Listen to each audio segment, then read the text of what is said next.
learners, welcome to our channel. Di sini kami mahasiswa USF dari Indonesia bakalan sharing seputar pengalaman ataupun pembelajaran selama studi kami di Amerika Serikat.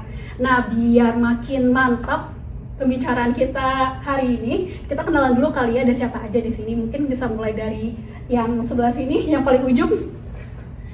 Terima kasih Mbak Najah. Bismillah, Assalamualaikum warahmatullahi wabarakatuh teman-teman sekalian. Perkenalkan, nama saya Jalaluddin Abdul Qadir. Biasa di kampus sering dipanggil Mr. Allen ya, Allen oleh para dosen dan teman-teman sekelas. Saya berasal dari salah satu kampung yang disebut dengan Kampung Budaya di Sumbawa, Nusa Tenggara Barat.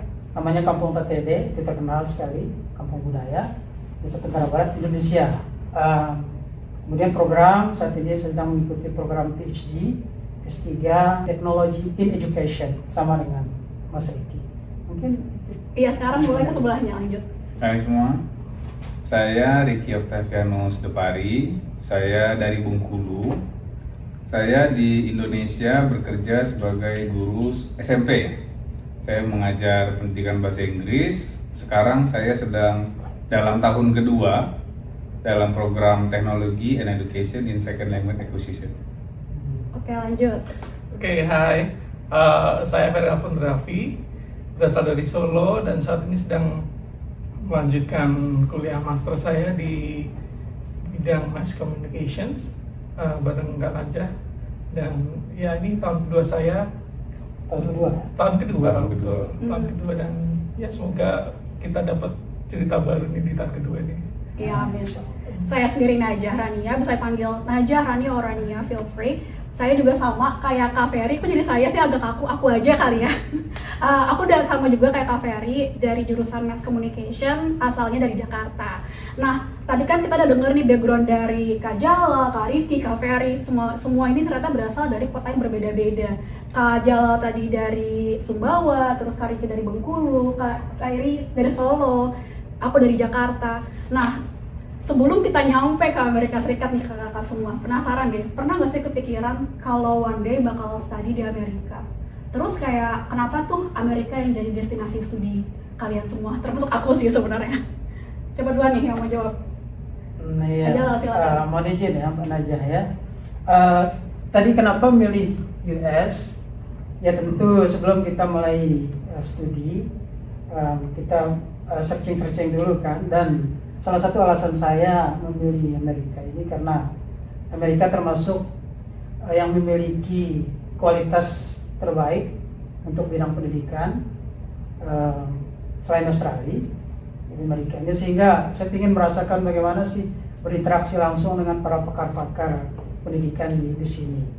Ya, saya juga ingin merasakan sensasi berbaur dengan masyarakat lokalnya, kemudian mengobservasi budayanya dan seterusnya. Lebih ke situ sih, lebih kepada pendalaman budaya juga ya, karena tertarik sama beberapa yang tadi Kak Jalal mention. Selain Australia, mungkin bagi teman-teman yang nggak tahu, sebagai background nih Kak Jalal sebelumnya S2 di Australia, makanya komparasinya antara dua negara ini aja. Padahal mungkin ada negara lain Mas Jalal ya, cuma betul. Iya, jadi sebelumnya Mas Jalal S2-nya memang di Australia, kemudian lanjut S3 di Amerika. Nanti kita bisa tanya-tanya lebih lanjut ke Mas Jalal ya. Kita lanjut ke Kak Riki, mungkin gimana Kak, kenapa nih Kak Riki pilih Amerika, terus pernah nggak sih kepikiran kalau Amerika tuh jadi destinasi studi yang Kak Riki tuju? Saya memilih Amerika ini semua berawal dari, saya punya teman beberapa, mereka udah tamat master, udah tamat PhD, teman-teman saya angkatan kuliah, dan mereka sharing-sharing pengalaman kuliah, dan saya waktu itu diundang untuk ikut sebagai peserta. Di situ saya melihat teman-teman yang sudah menyelesaikan studinya itu, yang akhirnya memotivasi diri saya, motivasi teman-teman saya bisa. Kenapa saya tidak bisa? Berarti ada yang sesuatu menahan saya untuk tidak memulai. Dari situlah saya memiliki minat untuk melanjutkan sekolah lagi. Ditambah lagi, program Fulbright ini adalah program yang bisa dibilang paling prestigious di seluruh dunia. Jadi saya benar-benar pada waktu itu ingin menjadi komunitas Fulbright. Saya pertama ikut Fulbright itu tahun 2018. Itu program Fulbright International Leadership of Education Program. Setelah itu akhirnya saya melanjutkan lagi sekarang di program Fulbright PhD, program doktoral degree. Kenapa Amerika?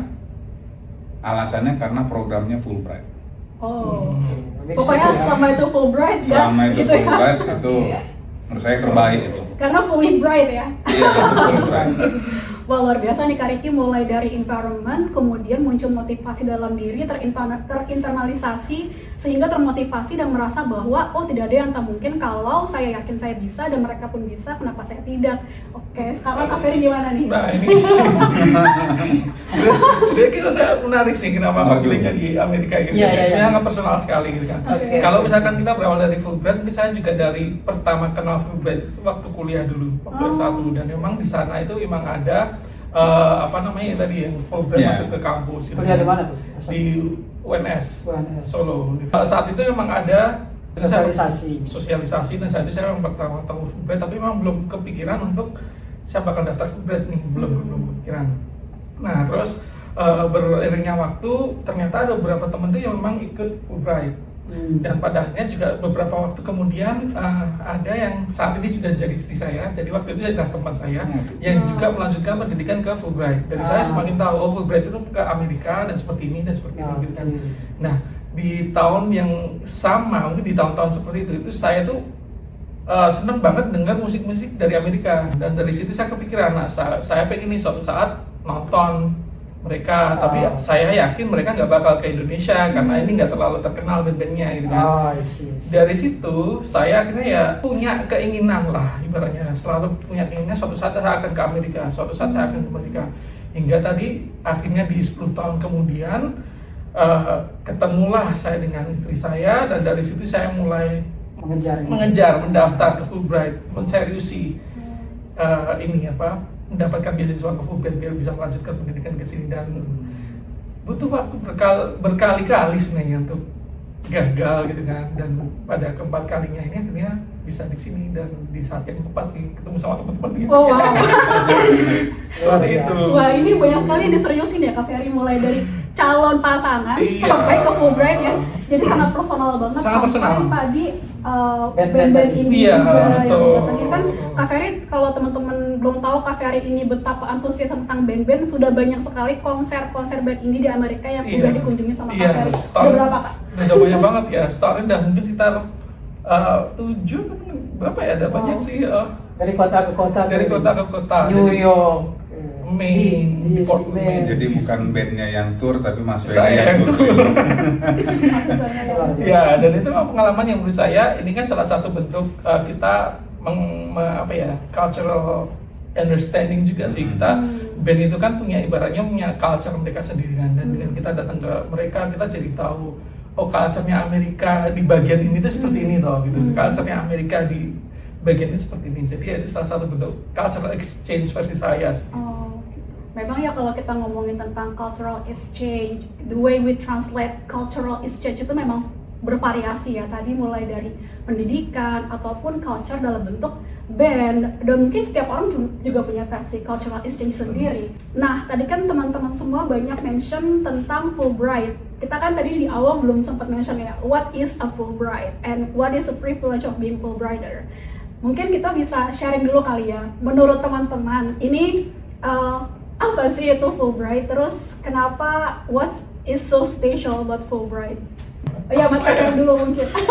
Special Fulbright itu apa, Kak? kalau Fulbright itu saya jadi teringat salah satu pembicara waktu kita PDU kemarin itu, bahwa Fulbright itu adalah transformatif ya, ibaratnya sebuah media yang sebuah wadah yang mentransformasi siapapun yang terlibat di dalamnya itu jadi versi yang lebih baik. Dan saya melihat Fulbright memang seperti itu, dan setahun ini ketika saya sudah di sini pun saya juga merasakan gitu kan.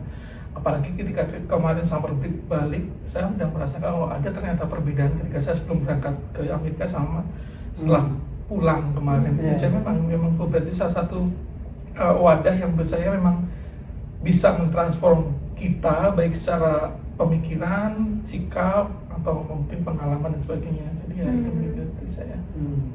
A promising tools juga ya untuk transformasi diri. Dan tentunya transformasi dalam artian hal-hal yang lebih positif ya. Hal yang lebih positif, betul. Negatif tentunya. Iya. menarik. Selanjutnya mungkin Kak Riki dulu kali ya, Mas Jelas terakhir nanti. Kalau menurut saya Fulbright ini yang pertama mungkin foundation buat education yang paling tertua ya. Dan dia itu bukan cuma sekedar beasiswa dan studi, tapi kita menjadi sebuah komunitas. Jadi Fulbright itu bukan cuma kita study, kita belajar, tetapi kita menjadi masuk dalam sebuah komunitas Fulbright. Bahkan setelah kita selesai pun nanti kita tetap menjadi Fulbrighter. Makanya saya bilang tadi menjadi seorang Fulbrighter itu merupakan sebuah privilege. Itu sebuah status yang sangat prestisius menurut saya. Jadi oleh karena itu Fulbright ini bukan hanya yayasan untuk beasiswa, tetapi termasuk komunitas. Dan bukan cuma untuk degree, tetapi ada program juga yang lain kayak Fulbright DAI, terus ada visiting visiting scholar, yes. terus ada yang teaching assistant dan lain-lain. Mungkin nanti bisa browsing sendiri lah. Iya, bisa dilihat websitenya Amin. Di website Amin. Kak Jalal gimana menurut Kak Jalal? Iya, sebenarnya sudah komprehensif dijelaskan. Tapi secara sederhana sih, sebagai wadah bagi orang-orang yang memiliki potensi untuk bisa menyalurkan potensi tersebut baik melalui degree tadi, master, maupun PhD maupun yang non degree. Yang bisa juga itu disalurkan juga ngajar bahasa Indonesia di sini ya. Apa nama program? FLPA. Iya. Fulbright Iya. Teaching assistant.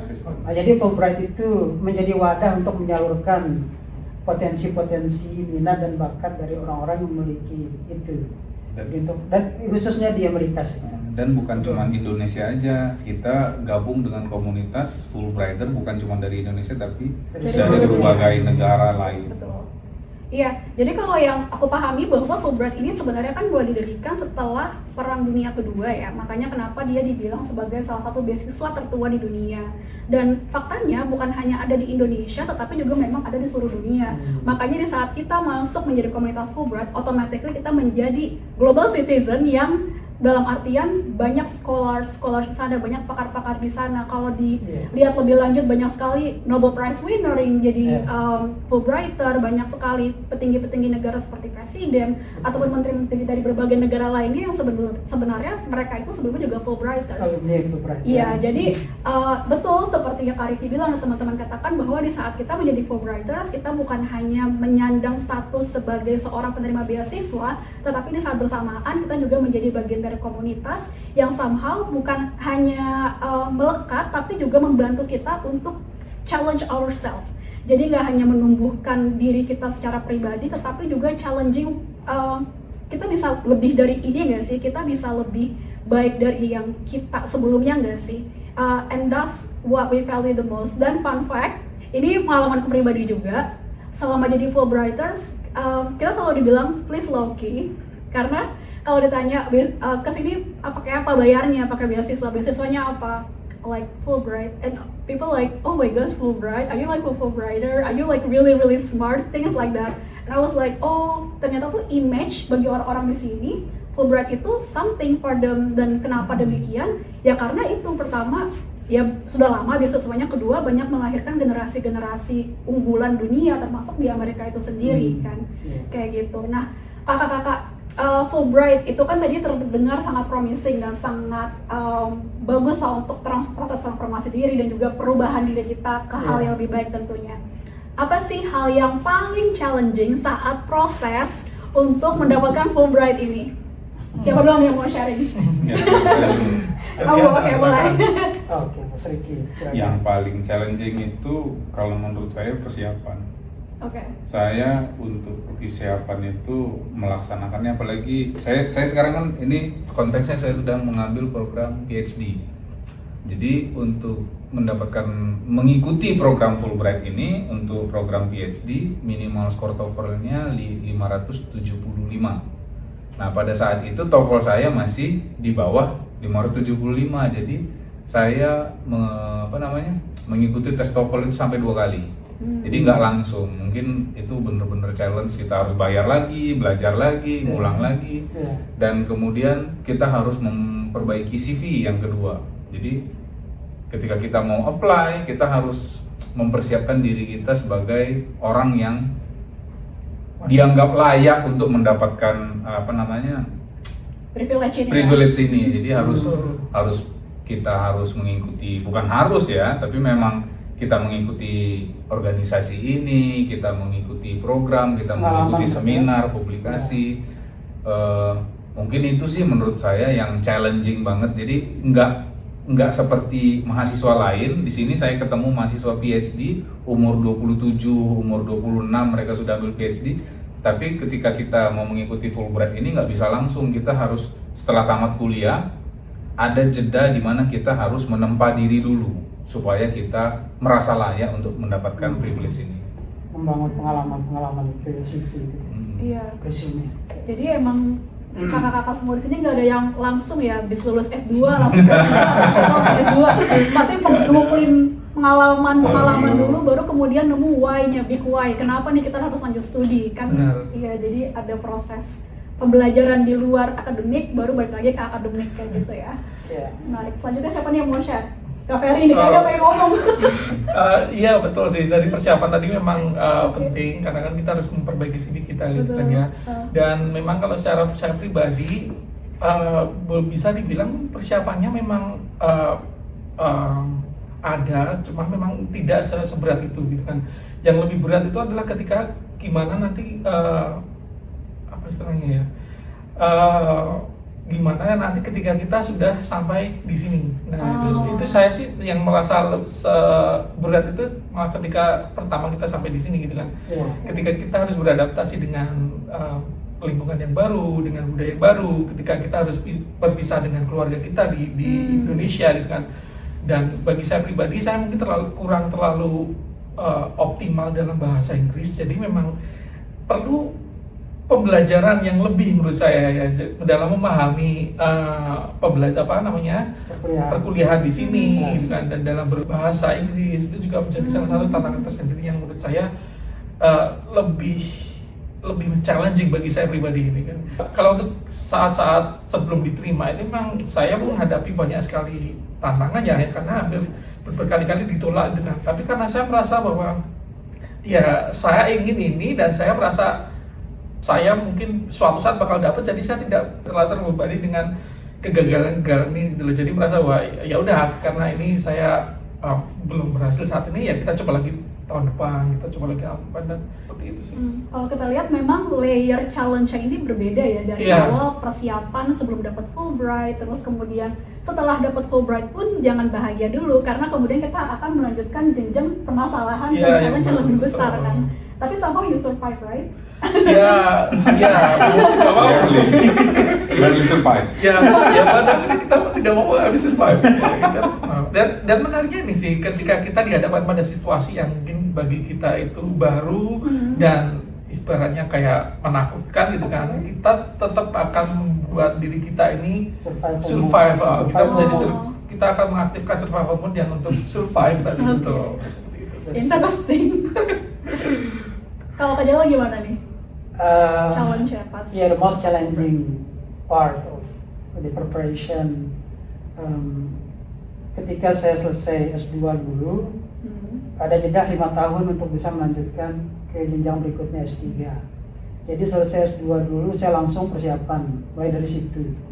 Jadi yang paling challenging adalah mencoba menemukan benang merah antara apa yang diinginkan oleh pemerintah Amerika Serikat, kemudian dengan solusi yang bisa saya tawarkan nanti di Indonesia, dengan passion saya. Jadi 3 ini passion saya, kemudian apa yang diinginkan oleh Amerika Serikat sehingga mau menampung saya di sini, kemudian apa yang menjadi kebutuhan negara Indonesia pada umumnya ya, dan tentu daerah saya pada khususnya. Jadi selama 5 tahun ini, selama jeda penungguan 5 tahun ini, saya tetap mempersiapkan bahasa. Jadi IELTS saya tetap hidup, kan dia 2 tahun expirednya kan. Sebelum 2 tahun saya tes lagi, saya latihan 1 atau 2 bulan lagi, saya perbarui lagi untuk tetap memaintain skornya di atas 7,5 ke atas.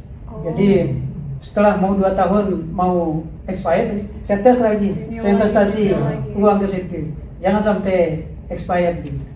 Nah jadi penemuan topik inilah yang menurut saya sangat challenging. Di situ saya berusaha bagaimana idenya saya satukan, saya susun isinya dan seterusnya. Dan setelah 5 tahun menanti saya apply dan ya alhamdulillah itu bisa ketemu gitu. Jadi ide itu tadi. Iya. Itu Menarik sih konsepnya ya. Jadi kalau di riset itu ada triangulation. Tapi kalau masalah ini punya triangle konsep. Yang tadinya passion, terus kemudian apa yang government Indonesia dan government Amerika saling setuju. Karena kan bagaimanapun juga Fulbright ini kan bilateral relationship Ya, ya. dua negara ini ya. Relationship antara dua negara. Iya. Jadi pasti harus ngambil perspektif passion kita apa, yang Indonesia butuh apa, dan yang Amerika kira-kira terima dengan passion dan kebutuhan Indonesia ini apa sih, kayak gitu. Iya. And that's really interesting. Ini bisa jadi inspirasi juga buat teman-teman kalau mau bikin esai beasiswa kali ya, untuk bisa direfleksikan. Setiap orang konsepnya beda-beda, perjalanannya beda-beda, challenge-nya beda-beda. Ini pengalaman dari kami, dan bisa jadi setiap orang di luar sana, beasiswa hunter, pasti punya pengalaman yang unik-unik sendiri. Boleh dikasih tahu nggak sebelumnya kakak-kakak ini backgroundnya tuh apa sih di Indonesia, ngapain, terus kayak kenapa belajar ini, emang apa yang mau dibawa ke Indonesia selanjutnya?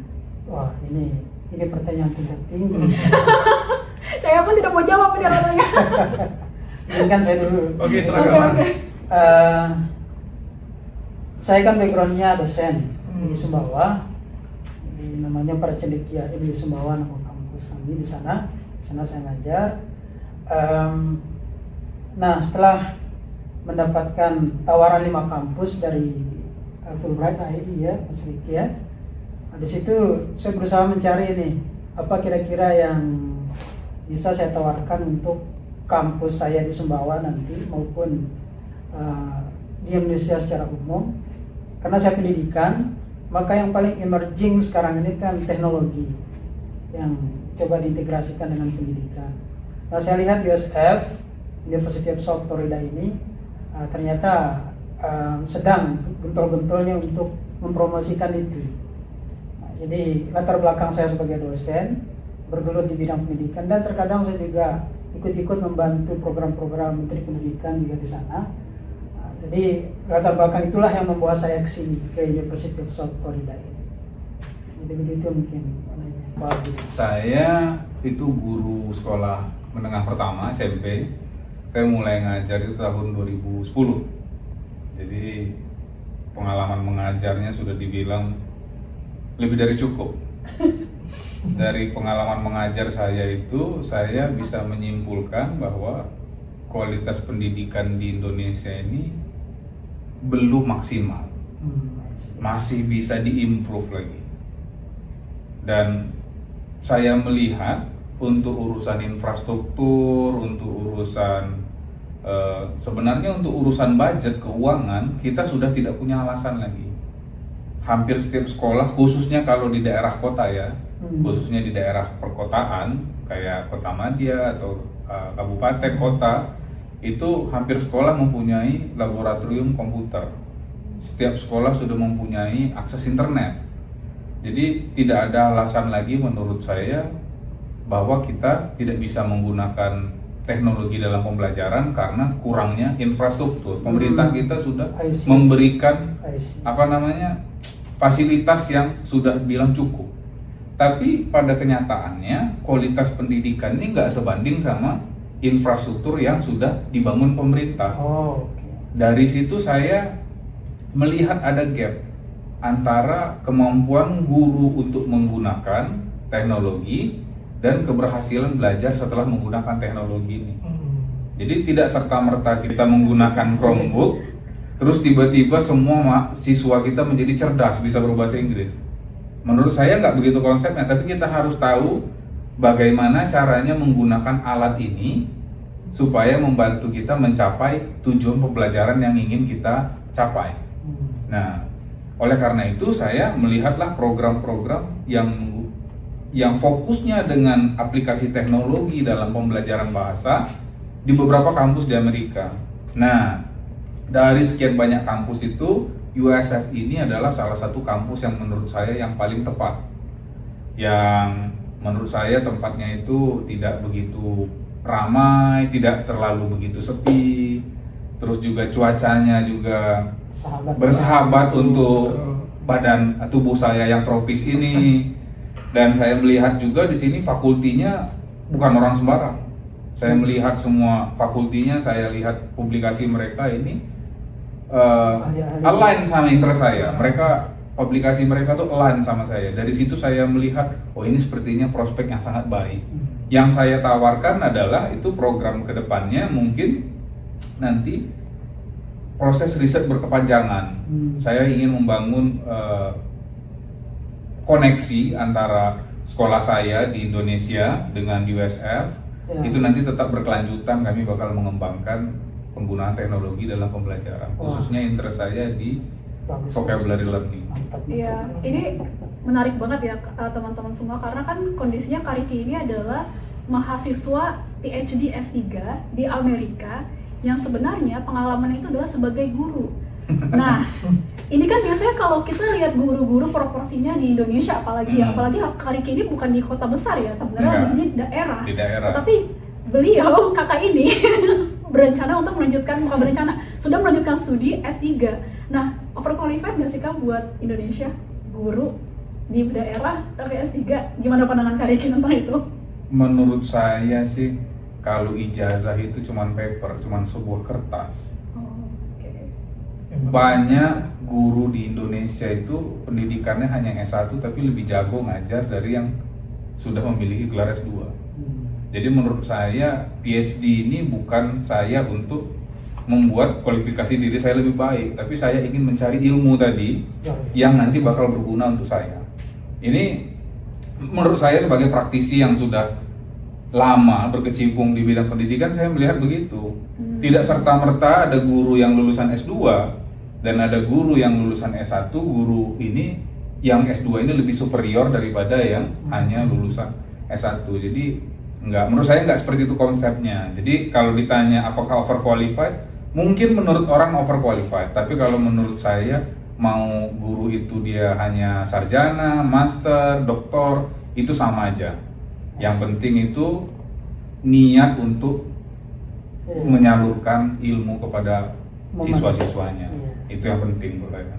Memberikan manfaat. Memberikan manfaat, betul itu bahasanya paling Iya pas. betul, karena gimana pun juga kan Kariki bakal jadi jembatan antara Indonesia dan Amerika, khususnya di pendidikan bidang SMP tadi kan di sekolah Kariki. Mantap. Itu sangat bagus sih, bisa jadi Luar biasa. perspektif yang sangat bagus untuk Bagus kolaborasi sekali. ke depannya apalagi di bidang riset. Luar biasa Dan sekali. akan menjadi secerca harapan nih untuk pendidikan di Indonesia. Semoga budgetnya naik. Oke, itu kata aja. Kak Ferry, gimana Kak? Oke, saya mungkin sebenarnya ini ya, background saya sebelum kesini itu adalah karyawan swasta ya di bidang penerbitan sebenarnya. Nah di lain sisi saya itu juga terlibat di kegiatan kerelawanan. Salah satu ada komunitas yang memang saya kelola sama teman-teman, namanya komunitas Ruang Solidaritas Sorejolan, di mana kita nanti di dalam komunitas itu bisa saling barter. Kita bisa donasikan ke komunitas itu dan nanti ada orang yang membutuhkan bisa ambil barang yang kita donasikan di sana. Nah, mungkin karena saya sudah cukup lama terlibat di korporasi, saya Berapa kayak lama tuh Kak? dari 2000 berapa ya? Let's say 12 10 tahun lebih lah, gitu kan. Sangat berpengalaman. Di bidang korporasi dan saya merasa kayak merasa saya sempat sih di suatu ketika di suatu momen itu saya selalu sambil mendengarkan lagu tadi ya, sambil dengan band yang saya ingin lihat tadi ya, saya selalu kadang melihat di jendela luar gitu ya, sangat-sangat itu kayak merasa kenapa kok hidup kayak gini-gini aja gitu loh, kayak kita mau datang Ada ke lagunya, kantor gitu, benar. Mulai ngerasa flat ya Kak? Merasa flat, datang ke kantor, sorenya pulang, dan itu dari Senin sampai Jumat berulang kali gitu kan. Terus dari situ saya memang ada keinginan tadi, ada selain pengen nonton band tadi, saya juga ingin melanjutkan pendidikan tinggi. Nah, pendidikan tinggi ini minimal saya gunakan untuk modal dalam membangun nanti komunitas yang saat ini sedang saya kembangkan tadi sama teman-teman. Jadi apalagi kan di USF ini kan saya ngambilnya mass communication ya, yang ibaratnya identik lah nanti dengan komunikasi publik dan sebagainya gitu kan.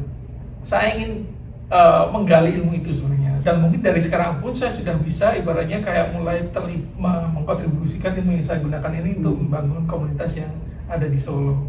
Lebih seperti itu sih, mungkin bukan hal yang besar ya, bukan hal yang grand gitu ya, tapi setidaknya ini adalah salah satu bentuk yang bisa saya upayakan untuk ya minimal menciptakan sesuatu yang baik lah bagi setidaknya di lingkungan sekitar saya sendiri seperti itu. Luar biasa. Iya, tapi dengan hal seperti itu malah jatuhnya karena jadi konkret teman-teman, karena kan dibanding kita berpikir untuk gimana cara kita merubah satu negara atau satu dunia, kan akan lebih wise kalau kita melihat sesuatu yang reachable kan Iya, gitu yang kan. reachable dulu. Kan kalau misal kita lihat di salah satu konsep membuat grand plan itu kan SMART ya, specific, measurable, achievable, reliable, dan time bound. Dan ini kan kesannya kalau yang Kak Fer tadi sampaikan, oh kecil, tidak ada yang kecil bagi kontribusi yang bisa memberikan dampak secara sustainable, karena itu yang paling penting kan, Iya. sustainability untuk dampak.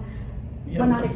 karena ya kalau kita ngelihat apa ya, kalau kita selalu ngeliat berita di Indonesia sekarang kan kayak kita kayak merasa kehilangan harapan gitu loh, kayak semuanya Pesimismenya tinggi ya. iya ada aja gitu loh yang berita setiap hari, apalagi ketika kita di US ini ngelihat berita di Instagram Indonesia ada aja tiap hari itu Iya. pasti berita-berita yang buat kita Terus dada terus. terus Iya. dada terus, makanya ya mungkin kita nggak bakal bisa langsung ketika bisa mengubah Indonesia jadi baik gitu kan, tapi setidaknya kita bisa mengubah ya tadi benar ya kan aja bilang hal kecil dulu yang kita Iya. bisa reach gitu. Iya, ada yang di dalam kontrol kita, ada yang di Betul, luar kontrol betul. kita. Kita ubah yang bisa kita kontrol. Benar sekali. Betul. Good mindset. Nah, bagi teman-teman semua yang tertarik buat lanjut studi ke Amerika ataupun coba apply Fulbright, tadi kita udah sama-sama share challenge-nya kayak gimana, terus kenapa Fulbright itu prestige. Nah, tapi mungkin untuk menutupi pembicaraan kita kali ini, aku boleh tanya ke kakak-kakak sekalian tentang apa sih yang perlu teman-teman itu siapin kalau mau lanjut studi ke luar negeri deh, jangan ke Amerika in general, ke luar negeri. Apa sih yang paling penting disiapin dan kenapa? Udah bikin contekan nih. Setuju sekali dengan Mbak Naja tadi. Jadi melanjutkan terkait dengan support sistemnya, saya catat ini poin-poin beliau saya. Karena saya juga belajar dengan apa yang disampaikan. Ini super system. Betul sekali, kemampuan bahasa ini memang tidak bisa ditolerir ya, tidak bisa disepelekan, itu memang gerbangnya. Kalau tidak melewati tidak akan bisa. Terkait dengan support system, saya teringat karena kami di Sumbawa untuk mencari media untuk belajar bahasa Inggris sangat terbatas, apalagi sama-sama itu di saat waktu saya dulu. Kemudian mencari partner untuk praktek itu juga sangat-sangat terbatas. Saya beruntung punya teman baik, namanya Mr. Solihan, namanya saya panggil beliau. Jadi di kelas itu kita saling menyemangati untuk terus berdiskusi pakai bahasa Inggris. Kita coba ajak yang lain, terkadang mereka mau, terkadang enggak, tapi kita konsisten. Bahkan ketika beliau ke rumah saya atau saya berkunjung ke rumah beliau, kita bahasa Inggris terus. Sampai anak-anak kita pun akhirnya mereka juga ikut begitu, anak-anak kami. Sampai sekarang beliau sudah di Australia sekarang, di S3. Nah, jadi mencari support system ini penting sekali seperti yang disampaikan beliau. Kalau bisa ada kawan yang langsung praktek, walaupun satu orang, saya cuma satu orang waktu itu, teman saya untuk bisa praktek. Nah, setelah kami tinggal jauh, saya bingung sudah tidak ada support system, sehingga apa yang saya lakukan lebih banyak menyendiri. Saya pergi ke kantor, di kampus, terus saya di situ betul-betul persiapan, meminimalisir dari distraction. Nah, kalau kita lebih banyak misalnya lihat sosial media dan seterusnya, akhirnya fokus kita ini akan tergerus, berkurang. Saya punya target ini begitu kan. Nah, sehingga menyendiri itu bagi saya pribadi salah satu solusinya. Saya pulang sore, tapi menyendirinya itu betul-betul latihan, fokus, reading, writing, dan seterusnya, reading, writing, dan seterusnya. Dan tambahan satu lagi, tes TOEFL, IELTS, maupun Duolingo, maupun yang lain, sebenarnya itu bermanfaat untuk menyiapkan kita di kehidupan akademis kita. Untuk tugas di kampus nanti itu bermanfaat. Dari writing IELTS itu bermanfaat. Bagaimana kita diskusi dengan dosen, dengan teman-teman sekelas, itu juga bermanfaat ketika kita tes wawancara ya. Itu sangat membantu sekali. Persiapan sekian bulan, kemudian ketika tes itu sangat membantu sekali. Jadi sepertinya yang paling penting tadi itu. Sama sih bahasa. Terus yang kedua, kita harus tahu apa standar minimum kayak IPK, terus kampus tujuan kita, terus apa yang mau kita kerjain, minat studi kita. Tapi yang paling penting ya pasti bahasa, kemampuan bahasa tadi. Nice. Kemampuan bahasa itu sangat penting karena bukan cuma akademik, tapi kita di luar kampus juga menggunakan bahasa Inggris Ya. untuk berkomunikasi, untuk belanja kita pakai bahasa Inggris, untuk ke masjid juga pakai bahasa Inggris ya Mas? Bahasa Inggris. Bahasa Inggris juga, jadi penting. Makanya bagi teman-teman yang melihat, jangan sampai kemampuan bahasa Inggrisnya tidak diasah terus. Boleh ikut kursus. Kalau untuk saya pribadi, saya belajar bahasa Inggris, support system saya adalah komputer. Nah, jadi saya ada metode yang mungkin teman-teman bisa lakukan. Jadi saya belajar bahasa Inggris itu yang pertama dari sekolah, pasti dari guru. Terus yang kedua itu saya belajar dari komputer dan belajar sendiri.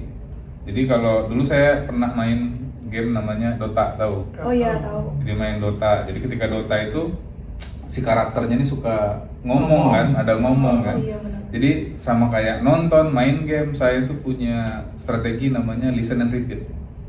Jadi ada scene seorang aktor mengucapkan kalimat ini, setelah dia ngomong, saya itu kayak punya kecenderungan untuk mengatakan yang sama.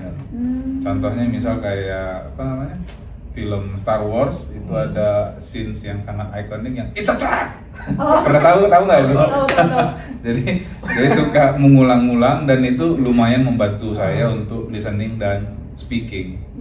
Nanti kalau untuk reading dan writing mungkin bisa dijelaskan. Berarti saya tambahkan poin penting ini.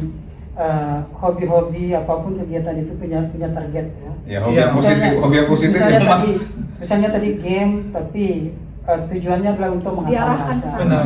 Diarahkan, movie juga begitu Bisa, diarahkan ke sana. bisa. Jadi tetap tujuannya begitu, start Iya, ke tujuan. tadi dari aku dari sosial media walaupun nge-scrolling tetap produktif, mengarah ke sana. Mas Jalo walaupun sendiri tapi tetap fokus tujuannya untuk belajar bahasa Inggris. Karir kita dari hobinya tetap gamification, tetap bisa diarahkan ke belajar bahasa Inggris. Atau sekarang ada AI. Aku juga kadang-kadang pernah kok ngobrol sama ChatGPT gitu, misal ngobrol-ngobrol aja, dia ngasih feedback kok. Itu cukup membantu juga dengan kondisi AI saat ini. Kalau Kak Ferry Betul sih, saya juga sepakatnya tadi bahwa bahasa itu penting, support system penting, persiapan tadi juga penting. Dan ini apa, kita juga perlu tahu sebenarnya apa sih yang dicari oleh Fulbright itu gitu kan ya. Karena ya kan itu nanti bisa kita masukkan di dalam essay kita. Jadi memang setiap beasiswa itu adalah mencari kandidat seperti apa yang layak untuk jadi kandidat beasiswa tersebut. Dan dari sekian beasiswa yang saya tahu tuh Fulbright itu mencari kandidat yang memang tujuan baliknya itu adalah kontribusi positif mengubah sesuatu di Indonesia, ibaratnya seperti itu. Nah, itu mungkin berbeda dengan beasiswa lain ya yang mungkin punya standar sendiri, ke kandidatnya itu nanti adalah sebagai pengajar atau apa. Nah, kita sebelum mendaftar beasiswa harus tahu nih, kita harus research dulu ya, kira-kira beasiswa yang ingin kita capai itu menginginkan kandidat seperti apa. Nah, itu nanti bisa kita tulis dalam essay kita maupun dalam personal statement kita, dan itu yang membuat chance kita untuk diterima di beasiswa tadi lebih besar. Terus terkait dengan AI tadi aku juga sepakat sih. Kita sekarang bisa kok ngobrol sama AI gitu kan, Gemini, ChatGPT itu salah satu media yang menurut saya sangat memudahkan sekali untuk kita di generasi sekarang ini dalam belajar berbahasa Inggris, dalam ngomong bahasa Inggris. Karena mereka juga balas AI-nya itu juga bisa respon yang yang natural. Karena kalau ngomong bahasa Inggris itu nggak sekedar kita tahu grammar ya, kalau saya menurut saya. Kita nggak sekedar tahu vocab, tapi lebih ke bagaimana kita merespon sesuatu secara spontan ketika orang itu bertanya dalam bahasa Inggris itu. Nah, makanya dengan AI, dengan tadi main game dan sebagainya, kita itu belajar minimal untuk tahu kata apa sih yang tepat gitu kan, ketika nanti kita harus merespon orang lain ngomong ketika dalam bahasa Inggris. Itu sih kayaknya, jadi kayak bahasa penting, support system penting, persiapan penting, terus kita juga harus tahu apa sih yang dicari oleh beasiswa, kandidat seperti apa yang dicari itu juga penting. Nah, seperti itu sih kan. Nah tuh teman-teman, jadi jangan patah semangat, silakan dicoba. Kalau gagal toh bisa dicoba lagi. Benar, Jangan coba lupa lagi. belajar dari kegagalan Betul, sebelumnya. harus. Jadi nggak diulangin. Jadi benar. jangan melakukan proses yang sama dan berharap hasil yang berbeda. Lakukan proses yang berbeda Benar. untuk hasil yang berbeda. Nah teman-teman semua, terima kasih sudah menyaksikan pembicaraan kami. Bagi kamu yang nonton sampai akhir, congratulations dan terima kasih. Nah nanti kalau ada yang ingin kalian konsultasikan, atau mungkin ada yang ingin kalian tanyakan, atau mungkin ada feedback, suggestion, kita mau ngebahas apa lagi di pembahasan selanjutnya, silakan bisa tinggalin di kolom komentar kami ya. Oke, terima kasih semuanya. Sampai jumpa selanjutnya.